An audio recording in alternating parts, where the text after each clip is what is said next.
Hi friends, welcome to our channel. നമ്മുടെ കോവലിന് നമ്മൾ എന്തൊക്കെ പരിചരണങ്ങളാണ് ചെയ്യണത് എന്നാണ് നമ്മൾ ഈ വീഡിയോയിൽ നോക്കാൻ പോകുന്നത്. ഇതാണ് കേട്ടോ നമ്മളുടെ കോവൽ വള്ളി. ഒരുപാട് കോവൽ കായ്ച്ചിട്ടുണ്ട് അപ്പോൾ നമ്മളുടെ വീഡിയോ ആദ്യമായിട്ട് കാണുകയാണെങ്കിൽ ഒന്ന് സബ്സ്ക്രൈബ് ചെയ്യുക, ലൈക്ക് ചെയ്യുക, ഷെയർ ചെയ്യുക, കമൻറ്റ് ചെയ്യുക. ശേഷം തൊട്ടടുത്ത ബെല്ലൈക്കണും കൂടി ഒന്ന് എനേബിൾ ചെയ്ത് വെക്കാം കേട്ടോ. എന്നാലേ നമ്മൾ ഇനി ഇടുന്ന വീഡിയോസ് നിങ്ങൾക്ക് എത്തുള്ളൂ. അപ്പോൾ നമ്മൾ വീഡിയോയിലോട്ട് പോവാം.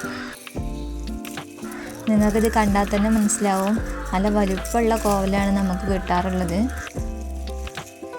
ഒരു പിടി ഉണ്ടെങ്കിൽ തന്നെ നമുക്ക് നമ്മുടെ ഒരു നേരത്തിനുള്ള നമ്മുടെ വീട്ടിൽ ആവശ്യമായിട്ടുള്ള ഉപ്പേരിക്ക് എടുക്കാം. നമ്മളിത് മുറ്റത്ത് നിലത്താണ് കേട്ടോ വെച്ചിട്ടുള്ളത്. നിലത്ത് നട്ടതിന് ശേഷം ടെറസിലേക്ക് കയറ്റി വിടുകയാണ് കേട്ടോ ചെയ്തിട്ടുള്ളത്. ടെറസിൽ നമ്മൾ ഇതിന് വേണ്ടിയിട്ടൊരു നെറ്റ് കെട്ടിയിട്ടുണ്ട്, അതിലേക്ക് പടർത്തി വിടുകയാണ് കേട്ടോ ചെയ്തിട്ടുള്ളത്. മഴക്കാലമൊക്കെ വരുമ്പോൾ നമ്മൾ നന്നായിട്ട് ഇതൊന്ന് പ്രൂൺ ചെയ്ത് കൊടുക്കും കേട്ടോ. എന്നാലേ നല്ല പുതിയ ഇലകളും പിന്നെ ശാഖകളൊക്കെ വരികയുള്ളൂ. പച്ചക്കറികളിൽ ഒരുപാട് കെയറൊന്നും വേണ്ടാത്തൊരു പച്ചക്കറിയാണ് കേട്ടോ ഈ കോവൽ. വലിയ പരിചരണമോ അല്ലെങ്കിൽ ഒരുപാട് വളങ്ങളോ ഒന്നും വേണ്ടാത്ത, നമ്മൾ അങ്ങനെ നോക്കി കെയർ ചെയ്യേണ്ട ഒരു ഇതല്ല കേട്ടോ ഇത്. നമ്മളിത് ദിവസവും ഒന്ന് നനച്ച് കൊടുക്കാറുണ്ട്. പിന്നെ 4 മാസമൊക്കെ കൂടുമ്പോൾ ചാണകപ്പൊടി ഇട്ട് കൊടുക്കാറുണ്ട്. എന്നും നനച്ച് കൊടുക്കാറുണ്ട്. പിന്നെ അധികം വളമൊന്നും ആവശ്യമില്ല കേട്ടോ, ചാണകപ്പൊടി തന്നെ ധാരാളമാണ്. പിന്നെ നന്നായിട്ടൊന്ന് പ്രൂൺ ചെയ്ത് കൊടുക്കാറുണ്ട് കേട്ടോ. അപ്പോൾ പിന്നീട് വരുന്ന ഇലകളും ശാഖകളൊക്കെ നല്ല ഹെൽത്തി ആയിട്ട് ഉണ്ടാവും കേട്ടോ. ഇതാണിപ്പോൾ നമ്മുടെ മദർ പ്ലാന്റ്. ഇതുപോലെ നമ്മൾ ഇതിൽ നിന്ന് തന്നെ കമ്പെടുത്തിട്ട് വേറെ നട്ടിട്ടുണ്ട്. ഇതാണ് കേട്ടോ നമ്മുടെ ടെറസിൻ്റെ മേലെ നെറ്റ് കെട്ടി കൊടുത്തത്. ഇങ്ങനെ നന്നായിട്ട് പടർന്ന് ഉണ്ടായിട്ടുണ്ട് കേട്ടോ. ഇങ്ങനെ ഉണ്ടായി കാണുന്നത് കാണാനും ഭയങ്കര ഭംഗിയാണ് കേട്ടോ. നമ്മുടെ വീഡിയോയിൽ കാണുന്ന പോലെയല്ല, നമ്മുടെ കണ്ണോട് നേരിട്ട് കാണുമ്പോൾ നല്ല ഭംഗിയാണ് ഇങ്ങനെ ഒരുമിച്ച് എല്ലാതും ഉണ്ടായി കാണുന്നത്.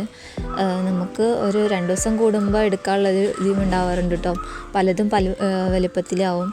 അപ്പോൾ നമ്മൾ ഇന്നെടുത്ത 2 ദിവസം കഴിഞ്ഞാൽ വീണ്ടും എടുക്കാനുള്ളതുണ്ട് കേട്ടോ. നമ്മൾ ദിവസം എന്ന് പറയുന്ന മാതിരി നമ്മുടെ വീട്ടിൽ കോവലുണ്ടാവാറുണ്ട്. പിന്നെ അങ്ങനെ വലിയ കീടബാധ ഏൽക്കുന്ന ഒരു ഇതല്ല, പ്ലാന്റ് അല്ല കേട്ടോ കോവൽ. ടെറസിൻ്റെ മേലിലായതുകൊണ്ടാവാം അങ്ങനെ വലിയ കീടബാധ ഒന്നും കണ്ടിട്ടില്ല. ഇടയ്ക്ക് 1-2 ഈ കായ്ച്ച കുത്തിയത് കാണാം. അത് ഇടയ്ക്ക് എപ്പോഴെങ്കിലുമൊക്കെ 1-2 ഒക്കെ കാണാം കേട്ടോ. അല്ലാണ്ട് വേറെ ബുദ്ധിമുട്ടൊന്നും ഇതുവരെ ഉണ്ടായിട്ടില്ല. നമ്മളിത് ഒരു 4-5 വർഷമായിട്ട് നമ്മുടെ കയ്യിൽ ഈ പ്ലാന്റ് ഉണ്ട് കേട്ടോ.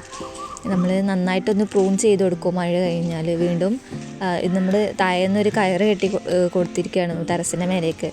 ആ കയറിലൂടെ മേലേക്ക് പടർത്താട്ടോ ചെയ്യാറുള്ളത്. മഴക്കാലം കഴിഞ്ഞതിന് ശേഷം നന്നായിട്ടൊന്ന് പ്രൂൺ ചെയ്ത് കൊടുത്ത് നമ്മൾ താഴത്ത് കയറിലൂടെ മേലോട്ട് പടർത്തി കൊടുക്കും കേട്ടോ. എന്നിട്ട് പിന്നെ അത് ഈ നെറ്റിലൂടെ പടർത്തി വിടുകയാണ് കേട്ടോ ചെയ്യാറുള്ളത്. മക്കളൊക്കെ ടെറസിൽ വന്നാൽ പിന്നെ അവർക്ക് ഇതിൻ്റെ ഇളയത് പറിച്ച് കഴിക്കാനാണ് കേട്ടോ ഇഷ്ടം. കോവലിൻ്റെ ഇളയത് പച്ചക്ക് പറിച്ച് കഴിക്കാൻ ഭയങ്കര ടേസ്റ്റാണ് കേട്ടോ. മക്കൾക്കൊക്കെ എപ്പോഴും ഇത് തന്നെയാണ് പണി.